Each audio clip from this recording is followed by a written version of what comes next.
নমস্কার, এনকেটিভি বাংলার আলাপচারিত অনুষ্ঠানে আমি মৌটুসী বিশ্বাস আরও একবার আপনাদের স্বাগত জানাচ্ছি আমাদের এই অনুষ্ঠানে।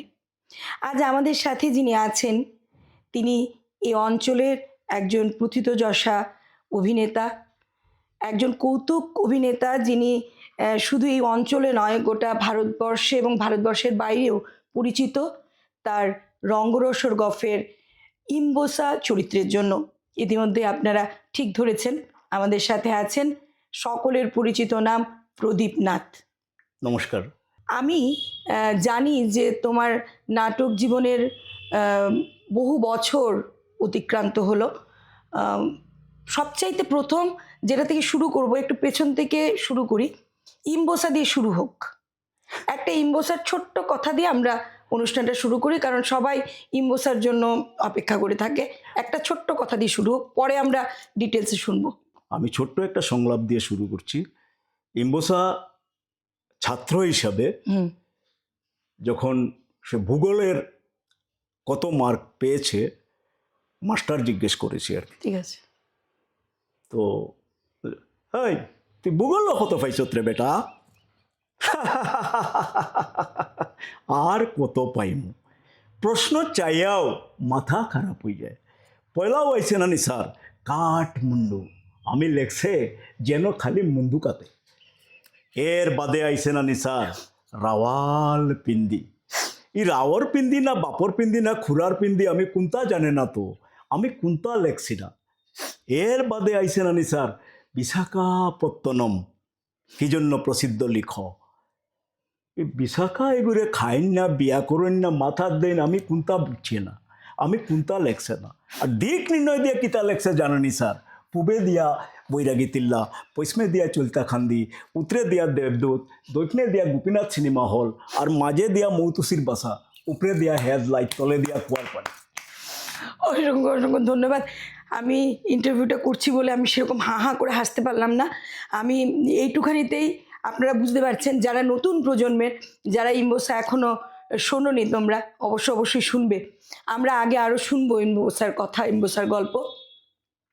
প্রদীপদা যেন নিজেই তখন সত্যিকারের ইম্বোসা হয়ে ওঠে।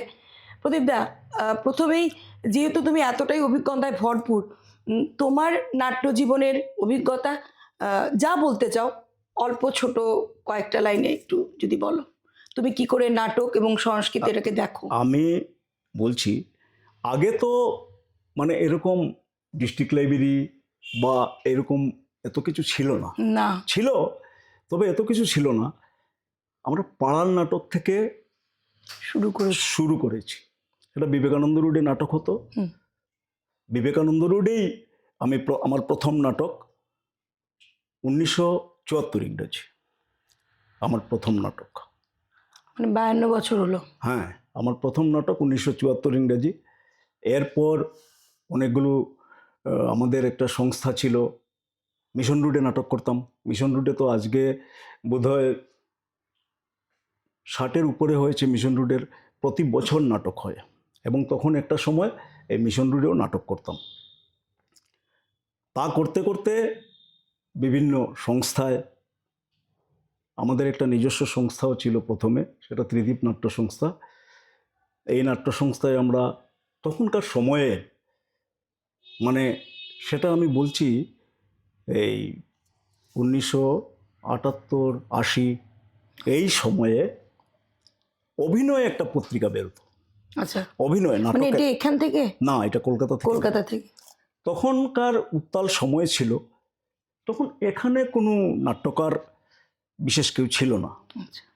তখন ওই সময়ে অমল রায়, রাধারমন ঘোষ, এবং একটা নাটকের একটা ধারা ছিল অন্যভাবে ছিল, সেটা গ্রুপ থিয়েটারের ছিল। ওই সময় রাজনৈতিক উত্তাল পাতাল ছিল। 71 সাল থেকে রাজনৈতিক উত্তাল পাতাল ছিল। মাঝে একটা কথা আমি বলে নিই। আমি বিশ্বাস করি, বা আমি যা দেখেছি, আমি বিশ্বাস করি সংস্কৃতি কোনো উপর থেকে পড়ে না। তা সে গানই হোক, তা সে নাটকই হোক, তার একটা সামাজিক প্রয়োজন বোধ থেকেই কিন্তু সংস্কৃতি গড়ে ওঠে, সেটা নাটকই হোক, সেটা গানই হোক। আমি একটু পেছনে গিয়ে একটা কথা দিয়ে এটা শেষ করব, যে চৈতন্য মহাপ্রভু যে হরিনাম সংকীর্তন, এটা কিন্তু আমাদের বাংলার মানে সংস্কৃতির একটা কি বলবো এটাকে, বাংলা সংস্কৃতির একটা ধারক বাহক। হ্যাঁ ধারক বাহক, এটা শুরুয়াত। তার একটা চলছে, হ্যাঁ, তার একটা প্রয়োজন ছিল তখনকার সময়ে চৈতন্য মহাপ্রভুর একটা প্রয়োজন ছিল। সেই প্রয়োজনটা ওই সময়ে যে ব্রাহ্মণ্যবাদী বা ধরো জাতিভেদ নিয়ে এটা হুলস্থুল চলতো 500 বছর আগে, তো বুঝতেই পারছো এখন তো যেভাবে চলছে। 500 বছর আগে মন্দিরে কোনো অন্য কাস্ট ঢুকতে পারতো না। সেই জায়গা থেকে উনি একটা অন্য ইয়ে দিয়েছেন যে সবাই মিলে কীর্তন করি, আমরা কীর্তন করব। এই জায়গা থেকে তিনি সবাইকে কিন্তু একই মঞ্চে নিয়ে এসেছেন। এই যে প্রয়োজনীয়তাটা, এই মুহূর্তে বরাক উপত্যকায় দাঁড়িয়ে আমরা যে নাটকের যে পরিবেশ দেখছি, তোমার কি মনে হয় যে আমরা ধীরে ধীরে নাটকের উত্তরণ হচ্ছে, মধ্যেখানে যে অবস্থাটা একদম পড়ে গেছিল সেটা আবার ফিরে আসছে এরকম? হ্যাঁ 100 বার। এই আজকে বিগত প্রায় 10-15 বছর থেকে নাটকের মান অনেক উন্নত হয়েছে। মানে আমি বলছি, মানে নাটক প্রোডাকশনের মানের কথা অনেক উন্নত হয়েছে। আজকে যেমন কারা করছে, ইন্দ্রনীল, সায়ন বিশ্বাস, এরকম এরা এত নাম, হ্যাঁ এরা অনেক বেশি স্মার্ট প্রযোজনা দিচ্ছে। এবং আগের কথা যদি আমি ধরি, আমি যদি যেমন ধরো এই করিমগঞ্জের মুখোশ সম্প্রদায়, আমি ওই দিক থেকে আসছি, পার্থ সেন, তারপরে হলো ওম প্রকাশ দত্ত চৌধুরী, তার অভিনয় আমার এখনো চোখে লেগে আছে। জানি না আজকের প্রজন্ম কতটুকু দেখেছে। না, অনেকেই জানে আজকের প্রজন্মতে। মান্নাদার সেই নিহত শতাব্দী এই কিছুদিন আগে আরেকজন করলো, ফেসবুকে যখন পোস্ট দেওয়া হয়েছে অনেকেই লিখেছেন মান্নাদার নিহত শতাব্দী। ফুটবল একটা নাটক করেছিল, আমার খুব মনে আছে, নামটা বোধহয় ফুটবল। আরেকটা নাটক করেছিল মান্না আমাদের সমসাময়িক। আরেকটা নাটক করেছিল, একটা নাটকে মর্মর মূর্তি হয়ে, ওই তো নিহত শতাব্দী। অনেক সময় আমরা দেখি অনেক নাটককে নির্দেশক হয়তো প্রয়োগের ক্ষেত্রে প্রয়োজনীয়তা আছে বলেই কিছু ব্যবহার করলেন বা কোনো একটা দৃশ্য নির্মাণ করলেন। অনেক সময় প্রয়োগের ক্ষেত্রে হয়তো এমন একটা প্রয়োগ হলো যেটা দেখতে খুব সুন্দর হলো, কিন্তু তারপর সেটা নিয়ে একটা কথা হয়ে যায় যে এটা গিমিক বা এটা অমুক, এটা দর্শক টানার জন্য তৈরি হয়েছে। এই ব্যাপারে তুমি কি বলতে চাও? দেখো, এই কথাটা একটু বিতর্কিত কথা। কলকাতায় একটা নাটক হয়েছিল, যে নাটকটার নাম সেতু। আচ্ছা। এই সেতু নাটকে এটা ট্রেন অ্যাক্সিডেন্ট দেখিয়েছিল। তো লোকে কি করতো, এই ট্রেন অ্যাক্সিডেন্টটা দেখার জন্য, ওই প্রয়োগটা দেখার জন্য এই প্রয়োগটা দেখেই বেরিয়ে যেত। এই যে বেরিয়ে যাওয়াটা এই নাটকের মাইনাস পয়েন্ট। আমার কথা হলো, গিমিকটার সাথে নাটকের প্রয়োজনে গিমিক, নাট্যকার কি চেয়েছে এবং নাট্যকারের চাওয়াটাকে নির্দেশক কিভাবে দেখছে, এবং তার প্রয়োগটা নিশ্চয় সেই জায়গাটাকে দাঁড়িয়ে, যে নাটক লিখেছে সে যদি প্রয়োগ করে একরকম করবে, যে অন্যে যদি করে সেরকম আরেক রকম করবে। কিন্তু মোদ্দা কথা হলো, নাটকের যে বিষয় তার থেকে যাতে বেরিয়ে না যায়।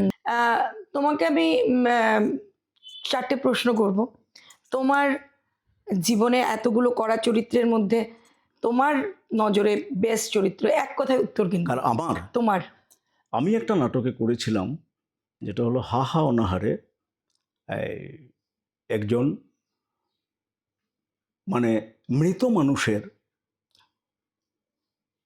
মানে এটা ভূত হওয়া বলবো না, এটাকে রূপকের, দেখেছি আমি, রূপকের ইয়েতে এই নাটকটা, যে ও মারা যাওয়ার পর হুম, ওকে নিয়ে যা হচ্ছে যা হচ্ছে ওকে নিয়ে যা হচ্ছে এটা দেখি এই নাটকটা তোমার কাছে বেস্ট না তোমার চরিত্রটাও এখানে তোমার? এখানে আমি চরিত্রটার ভেতরে আমি ঢুকে গেছিলাম। ঢুকে গেছে। নাটকটা বেস্ট কিনা সেটা অন্য ব্যাপার। হুম। এই চরিত্রটা তোমার সবচেয়ে ফেভারিট? আমার আরো আছে, আরো অনেক না সে তো অনেক থাকবে, তার মধ্যে একটা। তার তোমার- মধ্যে একটা এভাবে মানে হুট করে একটা করে বলা যায় না, এটা তো ঠিক কথাই, অনেকটা আসছে, বুঝলি তো? তবু আমরা মানে একটা ধরে নিতে চাইছি এই মুহূর্তে। হ্যাঁ। বা তোমার পারফরমেন্স ছাড়া তোমার দেখা একটি নাটক যেটি চট করে মনে পড়ে, সেটা অনেক আগের হতে পারে, আজকের হতে পারে। দুটো নাটককে স্কোপ দিলাম তোমাকে, কারণ তোমার অনেক বেশি দেখা। দুটো নাটকের নাম বলো। আমার দেখো একটা নাটক বিশ্বজিৎ চৌধুরীর শহীদ দিবস, হুম। একটা নাটক, দেখিনি, খুব নাম শুনেছি নাটক। নাম শুনেছ। বিশ্বজিৎ চৌধুরী একটু মানে পাগলাটে ধরনের ছিল, কিন্তু তার মানে নাটক লেখার হাতটা খুব স্ট্রং ছিল, খুব ভালো ছিল। এরপর তো এসছে, অনেকেই এসছে, আজকে ঝুমুরদা আছে, অনেকেই এসছে। আজকে যেমন গণসুরের একটা নাটক দেখেছিলাম আমি, সেই নাটকটার নামটা এই মুহূর্তে মনে পড়ছে না। আমি জিয়রদানো ব্রুনো। ইদানিংকালের নাটকের মধ্যে যেমন তিন পুতুলের গল্প, বা ধরো চাবি অফিসার, এরকম অনেক নাটক আছে যারা আজকের প্রজন্ম যারা করছে এবং আগের প্রজন্মের যারা করতো, এটাও তো মাথায় আনতে হবে। আগের প্রজন্মের যারা করতো বা এখনো করে, আজকে ঝুমুরদা আছে, আজকে ইন্দ্রনীল আছে, আজকে ধরো শেখর দেবরায় আছে। যেমন শেখর দেবরায়ের নাটক, মানে আজকে শেখর দেবরায়ের নাটক আমি বলছি, শেখর দেবরায় যখন ক্লাসিক নাটকগুলো করে তুলনামূলকভাবে অন্য নাটক থেকে ভালো হয়, তুলনামূলকভাবে। অনেক নাটক যেমন রথের রশি করেছে বা আরো অন্যগুলো করেছে, তুলনামূলকভাবে ভালো নাটক যেগুলো। তোমার দেখা মনে হয় বরাক উপত্যকায় যে এই অভিনেতার নাম ভুলতে পারবো না, এরকম দুজন অভিনেতা আগের হতে পারে, এখনো হতে পারে, এবং দুজন অভিনেতা তো আগেই বললাম যে ওম প্রকাশ দত্ত চৌধুরী, মান্নাদা, একদম ভীষণ ভালো চয়েস। মানে এটা আমাদের সবার তাড়াতাড়ি চলে গেছেন, কিন্তু ভীষণ ভালো অভিনেতা যে ওম প্রকাশ। এবং ইদানিংকালে অনেকে ভালো অভিনয় করছে, যেমন আমাদের আজকের প্রজন্মর যে এই চুল্লম্বা ছেলেটার মাধুর্য এবং আরেকজন এই শোভন সুন্দর, মানে ওর অভিনয়টা আমার খুবই ভালো লাগে। আর অনেক নাটকে অনেকে একজনের সঙ্গে আরেকজনের মেলানো যায় না। কিন্তু তোমাকে একটা প্রশ্ন সবার মনে, যে ইম্বোসা কেন আবার তৈরি হচ্ছে না বা আবার হলো না, বা নতুন প্রজন্ম যারা একদম নতুন যারা, তারা অনেকে ইম্বোসা দেখতে পায়নি, ইউটিউবে দেখতে হয়, বা মানে সেই ব্যাপারে তোমার কি বলার, যে কেন আবার আসছে না? আমি একটা কথা বলছি, এই জায়গাতে আমার একটা অন্যরকম কাজ করে। যেমন অডিও ভিজুয়াল ব্যাপারটাকে আমি খুব ভালোবাসি। তার কারণ হলো যে অডিও ভিজুয়ালে আমাকে সেট তৈরি করতে হচ্ছে না, আমাকে কিছু তৈরি করতে হচ্ছে না, মানুষের কল্পনা শক্তিকে ব্যাঘাত দেওয়া হচ্ছে না। একটা নাটক ছিল, এই নাটকটা সায়নরা স্ট্রিট ড্রামা করেছিল, একটা নাটক, যে ইম্বোসা মারা গেছে এই সোনাপুরের অ্যাক্সিডেন্টে।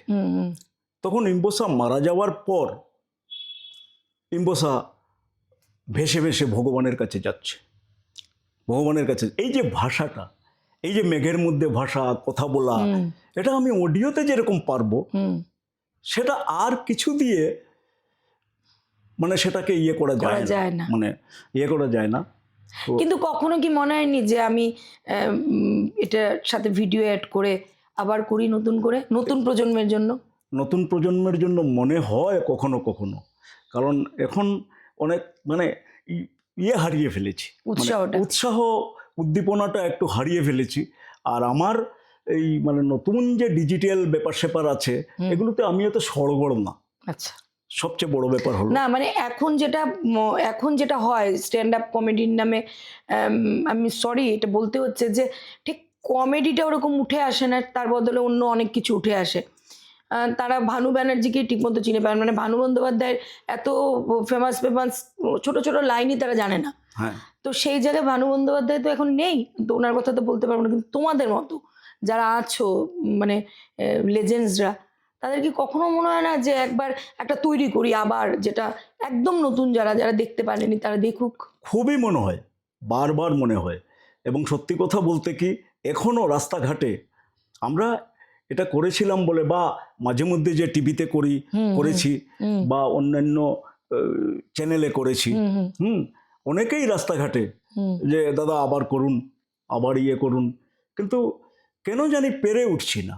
আমি আবার সত্যি কথা বলছি, আবার চেষ্টা করব, কিছু স্ক্রিপ্টও আমার লেখা আছে, লেখে তৈরি করে রাখা, কিন্তু মানে আর আবার হোক না, মানে তোমাদের এই কাজটা দেখে নতুন প্রজন্ম হয়তো এদিকে আবার ইন্টারেস্টেড হবে। হ্যাঁ হতেই পারে। আর তখন যে সময়টা তোমরা এই কাজটা করেছিলে তখন তো এত মিডিয়া এত কিছু ছিল না, হয়তো সেই হাইপটা না পেয়েও তোমরা কতটা হাইপ পেয়েছিলে, সেটা হয়তো আবার হতে পারে। হ্যাঁ হ্যাঁ, সেটার পেছনে আমি বললাম না, সেটার পেছনে এই যে মানে হুট করে বাংলাদেশে চলে গেল আমার ক্যাসেটটা, তার পেছনে ছিল ওই আমি যেটা বললাম যে একটা তার ফর্মের বাধাটা ছিল না, ফর্মের বাধাটা ছিল না বলে চলে যেতে পেরেছি ওখানে।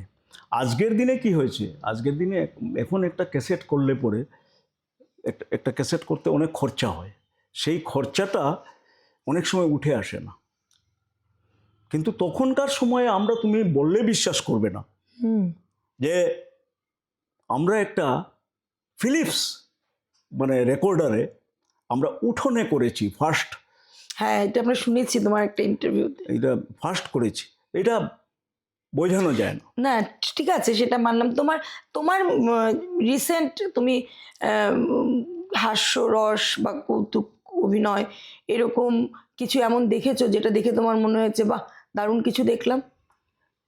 মাঝে মধ্যে দেখো প্রোডাকশনগুলো কিন্তু বেশ ভালোই করে, কিছু কিছু এই কমেডি আমি দেখি মাঝে মধ্যে, ওই করিমগঞ্জের ওদিকের একটু ছেলে আছে, ছেলে খুব ভালো করে, খুব ভালো করে বিষয়গত দিকের হয়তো ইয়ে আছে, তোমার খামতি আছে, বা তারপরেও ওরা বেশ ভালোই করে।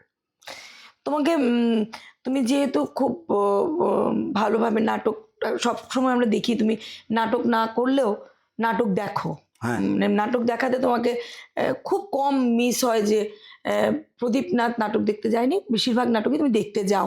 তোমার কি মনে হয় যে এখানে আরও বেশি একটু আর্থিক সহযোগিতা বা কোনো রকম কিছু পেলে এই নতুন প্রজন্ম যারা উঠে এসছে তারা আরও কাজ করতে পারে? আমি এই নতুন প্রজন্ম হয়তো হয়তো আমার এই কথায় মানে আমি তাদের বিরাগভাজন হতে পারি, যারা করছে তাদের মনে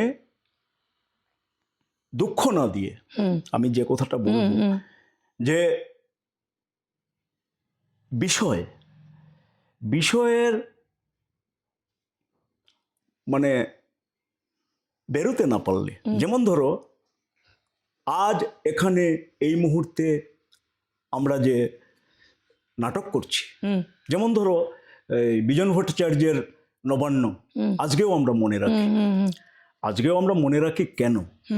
তার কারণটা হলো ওই সময়টাকে উনি ধরেছেন, যে সময়টা, এই সময়টা থেকে উত্তরণের পথও তিনি বের করেছেন।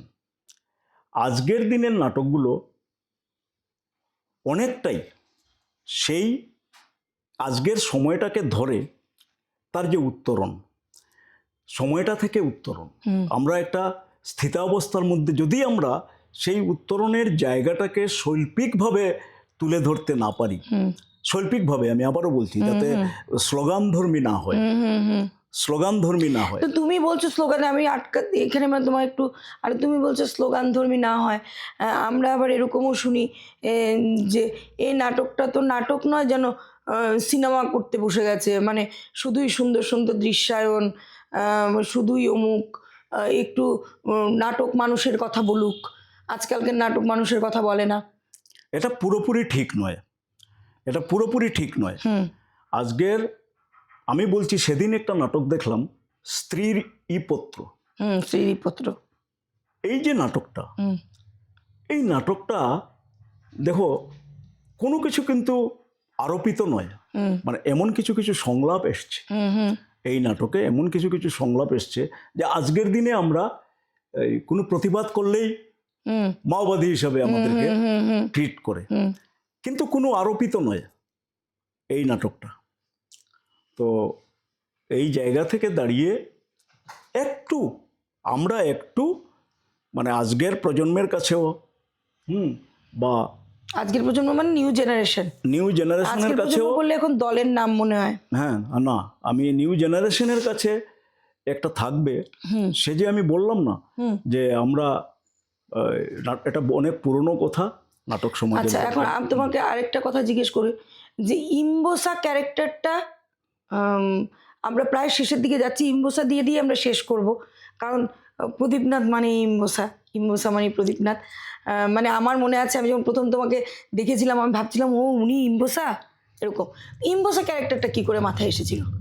খুব তাড়াতাড়ি কিন্তু আমরা এখন চালাবো। ইম্বোসা ক্যারেক্টারটা মাথায় এসছে একটু ইয়ে করতে হবে। না বলো বলো। কারণ কি আমরা দেখেছি যে আমাদের সময়েও আমরা দেখেছি যে টুর্নামেন্ট খেলার জন্য অনেক স্টুডেন্টকে স্কুলে রাখা হতো এবং ওদেরকে খেলতে না দিয়ে মানে ওই পড়তে না দিয়ে বেশি পড়তে না দিয়ে খেলার দিকে ঠেলে দেওয়া হতো। সেই কারণে ওরা পরীক্ষায় কম পাস করতে পারতো না।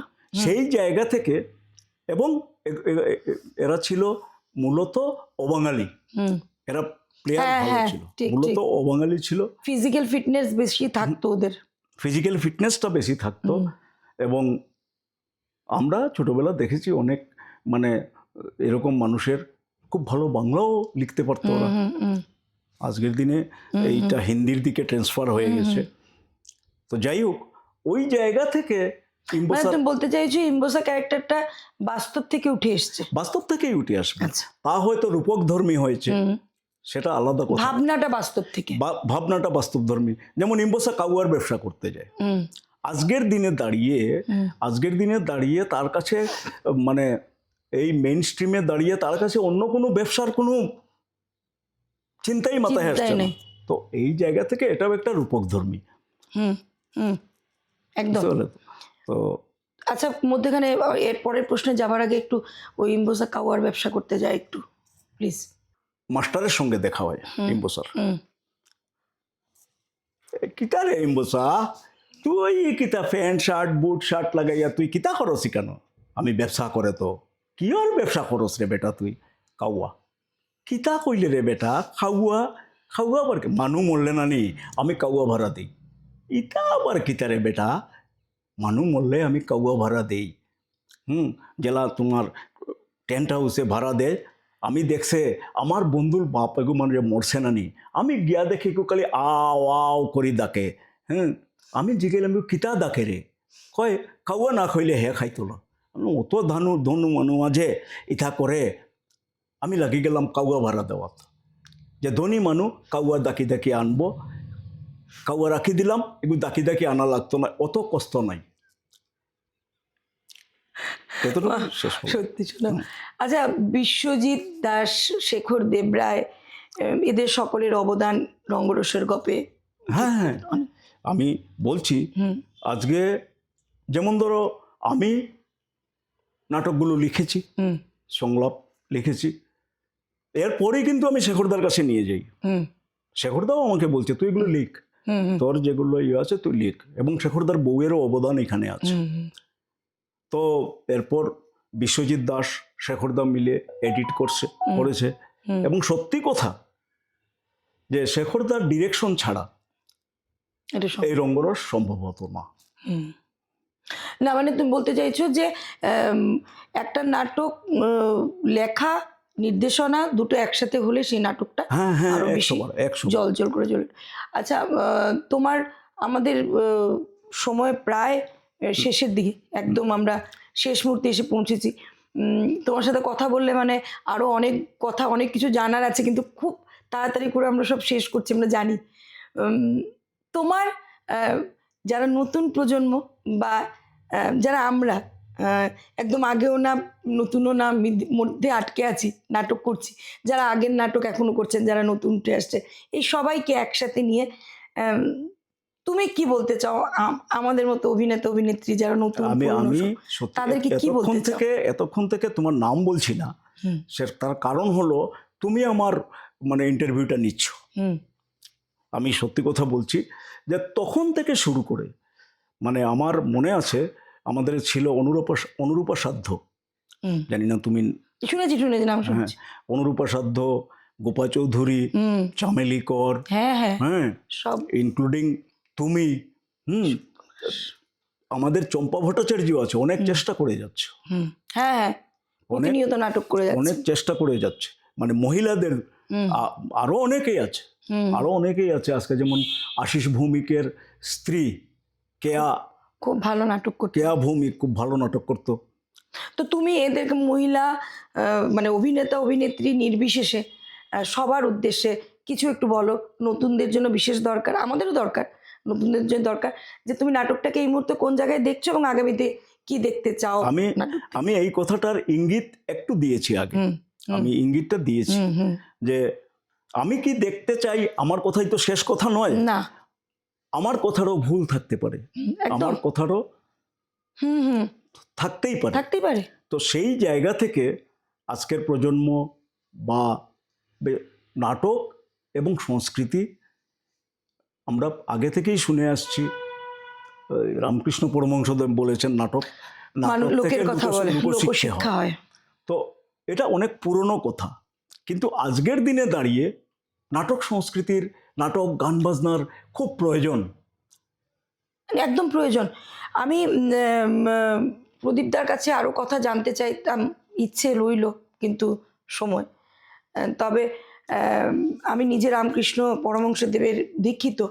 নাটক নাটক থেকে লোকশিক্ষা হয়, এটা সত্যি, কিন্তু সবসময় কি শুধু লোকশিক্ষার জন্য নাটক দরকার? প্রশ্নটা রয়ে গেল। ভালো থাকবেন, সুস্থ থাকবেন।